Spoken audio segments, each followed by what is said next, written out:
بسم اللہ الرحمن الرحیم۔ شروع کرتا ہوں اللہ کے نام سے جو بے انتہا مہربان نہایت رحم کرنے والے ہیں۔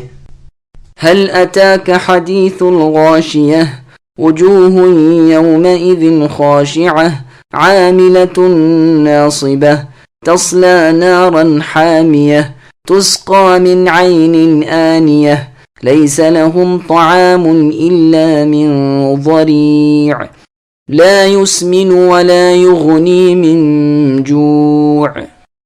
کیا تمہیں بھی چھپا لینے والی قیامت کی خبر پہنچی ہے؟ اس دن بہت سے چہرے ذلیل اور مصیبت کے مارے خستہ حال ہوں گے۔ وہ دہکتی ہوئی آگ میں جائیں گے اور نہایت گرم چشمے کا پانی ان کو پلایا جائے گا۔ ان کے لیے سوائے کانٹے دار درختوں کے اور کچھ کھانا نہ ہوگا جو نہ بدن بڑھائے گا نہ بھوک مٹائے گا۔ سامعین، بن آیتوں کی تفسیر سماعت کیجیے۔ تعارف صورت۔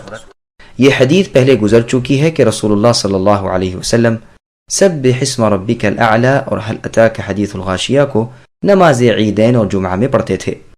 موطا امام مالک میں ہے کہ جمعہ کے دن پہلی رکعت میں سورہ جمعہ اور دوسری میں هل اتاک حدیث الغاشیہ پڑھتے تھے۔ صحیح مسلم، ابن ماجہ اور نسائی میں بھی یہ حدیث ہے۔ قیامت کا تذکرہ۔ غاشیہ قیامت کا نام ہے اس لیے کہ وہ سب پر آئے گی، سب کو گھیرے ہوئے ہوگی اور ہر ایک کو ڈھانپ لے گی۔ اس دن بہت سے لوگ ذلیل چہروں والے ہوں گے، پستی ان پر برس رہی ہوگی، ان کے اعمال غارت ہو گئے ہوں گے اور بڑے بڑے اعمال کیے تھے، سخت تکلیفیں اٹھائی تھیں، وہ آج بھڑکتی ہوئی آگ میں داخل ہو گئے۔ ابن عباس رضی اللہ عنہما فرماتے ہیں اس سے مراد نصرانی ہیں۔ عکرمہ اور سدی رحمۃ اللہ علیہما فرماتے ہیں کہ دنیا میں گناہوں کے کام کرتے رہے اور آخرت میں عذاب کی اور مار کی تکلیفیں بڑھ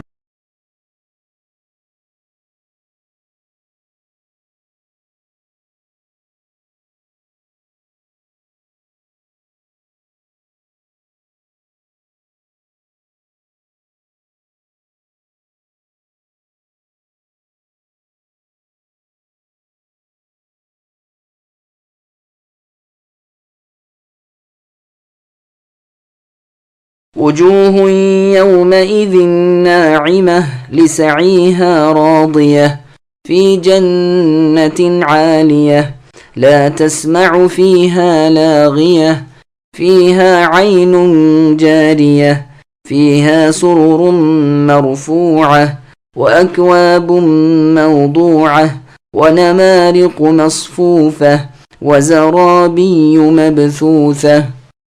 بہت سے چہرے اس دن تر و تازہ اور آسودہ حال ہوں گے، اپنے اعمال سے خوش ہوں گے، بلند و بالا جنتوں میں ہوں گے جہاں کوئی بیہودہ بات کان میں نہ پڑے گی، جہاں چشمے جاری ہوں گے اور اونچے اونچے تخت ہوں گے اور آب خورے رکھے ہوئے ہوں گے اور ایک قطار میں لگے ہوئے تکیے ہوں گے اور مخملی مسندیں پھیلی پڑی ہوں گی۔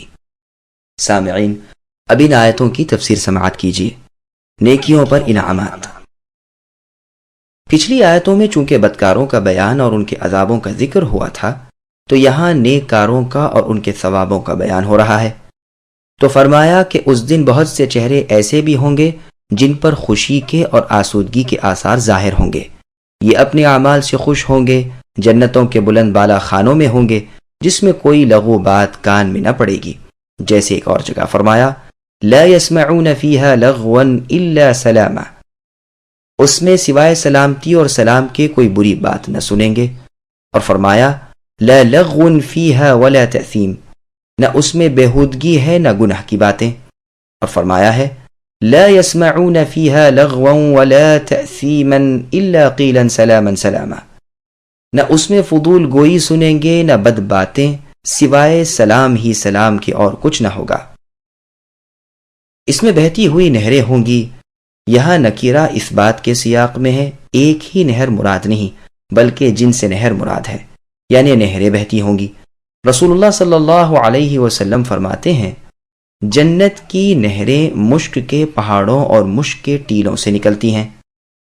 اس میں اونچے اونچے بلند و بالا تخت ہیں جن پر بہترین فرش ہیں اور ان کے پاس حوریں بیٹھی ہوئی ہیں۔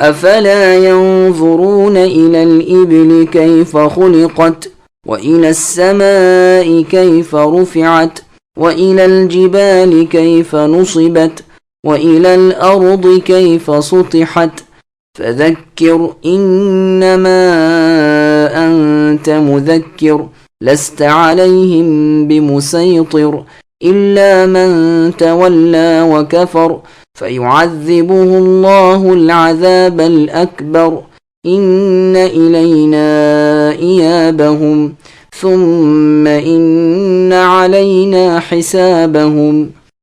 کیا یہ اونٹوں کو نہیں دیکھتے کہ وہ کس طرح پیدا کیے گئے ہیں، اور آسمان کو کہ کس طرح اونچا کیا گیا ہے، اور پہاڑوں کی طرف کہ کس طرح گاڑ دیے گئے ہیں، اور زمین کی طرف کہ کس طرح بچھائی گئی ہے؟ پس تم تو نصیحت کر دیا کرو، کیونکہ تم صرف نصیحت کرنے والے ہو، تم کچھ ان پر داروغہ نہیں ہو۔ ہاں، جو شخص روگردانی کرے اور کفر کرے اسے اللہ تعالیٰ بہت بڑا عذاب دیں گے۔ بے شک ہماری طرف ان کا لوٹنا ہے، پھر بے شک ہمارے ذمے ہیں ان سے حساب لینا۔ سامعین، ان آیتوں کی تفسیر سماعت کیجیے۔ کیا منکرین اللہ تعالیٰ کی نشانیوں کو نہیں دیکھتے؟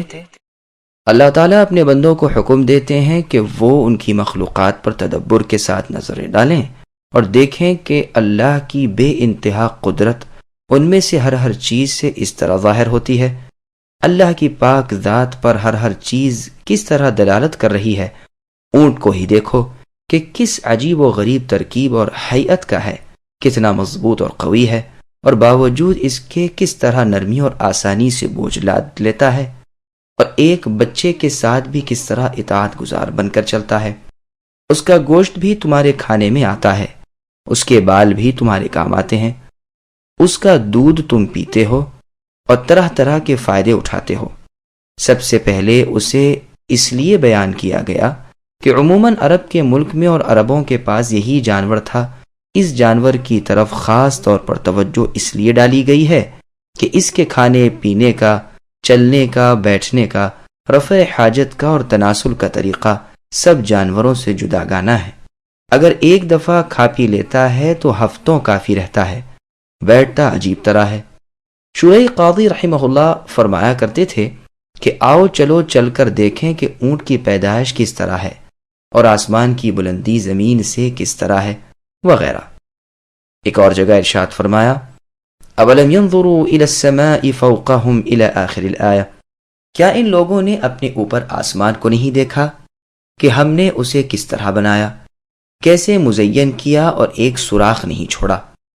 پھر پہاڑوں کو دیکھو کہ کیسے گاڑ دیے گئے تاکہ زمین ہل نہ سکے اور پہاڑ بھی اپنی جگہ نہ چھوڑ سکیں۔ پھر اس میں جو بھلائی اور نفع کی چیزیں پیدا کی ہیں ان پر بھی نظر ڈالو۔ زمین کو دیکھو کہ کس طرح پھیلا کر بچھا دی گئی ہے۔ غرض یہاں ان چیزوں کا ذکر کیا جو قرآن کے مخاطب عربوں کے ہر وقت پیش نظر رہا کرتی ہیں۔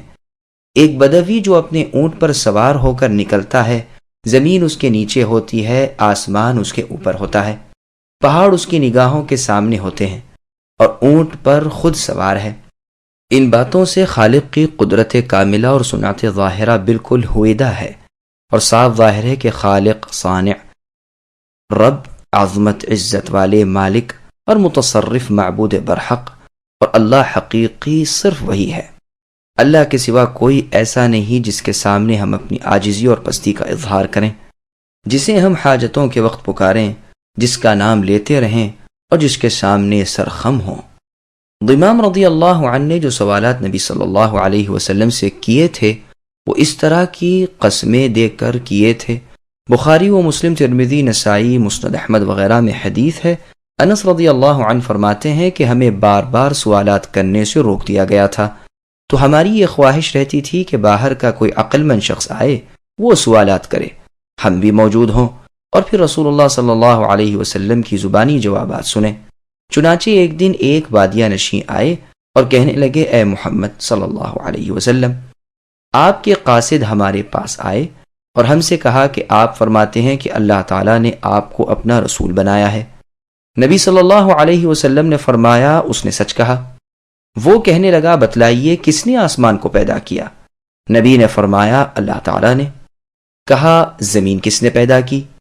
نبی نے فرمایا، اللہ تعالیٰ نے۔ کہا ان پہاڑوں کو کس نے گاڑ دیا اور ان میں یہ فائدے کی چیزیں کس نے پیدا کی؟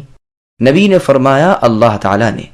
کہا پس آپ کو قسم ہے اس اللہ کی کہ جس نے آسمان و زمین پیدا کیے اور ان پہاڑوں کو گاڑ دیا، اللہ تعالیٰ ہی نے آپ کو اپنا رسول بنا کر بھیجا ہے؟ آپ نے فرمایا ہاں۔ کہا آپ کے قاصد نے یہ بھی کہا کہ ہم پر رات دن میں 5 نمازیں فرض ہیں؟ فرمایا اس نے سچ کہا۔ کہا اس اللہ تعالیٰ کی آپ کو قسم ہے جس نے آپ کو بھیجا ہے کہ کیا یہ اللہ کا حکم ہے؟ نبی نے فرمایا ہاں۔ کہا آپ کے قاصد نے یہ بھی کہا کہ ہمارے مالوں میں ہم پر زکوٰۃ فرض ہے؟ فرمایا سچ ہے۔ کہا آپ کو اپنے بھیجنے والے اللہ کی قسم، کیا اللہ نے آپ کو یہ حکم دیا ہے؟ فرمایا ہاں۔